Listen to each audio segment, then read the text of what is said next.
Those people who really struggle with squatting to depth, which is people like me, typically males, with the structure of our pelvis, we struggle with internal rotation through our hips. And so I'm going to show you guys a movement called a double band traction bear squat that you can utilize before your squatting days or in warm up for a squat, or even if you just sit a lot and after a long day at work, you just need to mobilize the hips. You're going to place 2 medium-sized bands in the creases of your groin.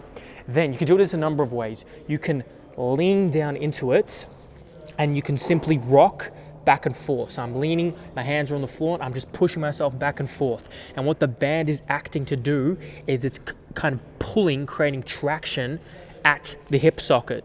So we have our femur and it sits inside the acetabulum.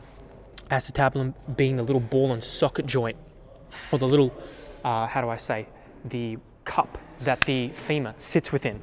And so the band is acting to kind of traction it one way while my body weight leans the other. This is why a lot of these movements that have a band are so useful, because you're providing traction at the joint. Another shape you guys can get into is you can just change the shape. You can externally rotate your feet and you'll feel a different stretch through your groin.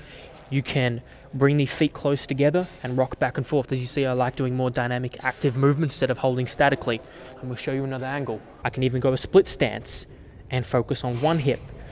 I can take it really wide, which will get really deep groin stretch, or I can take it narrower and get this sharper, kind of more superficial stretch through the anterior side of my pelvis.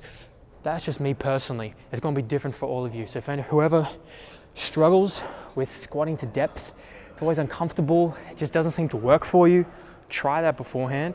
Then grab a light dumbbell goblet squat, just go to parallel, knees out, and then see if it makes a difference for you, because it has for me, and I hope it helps.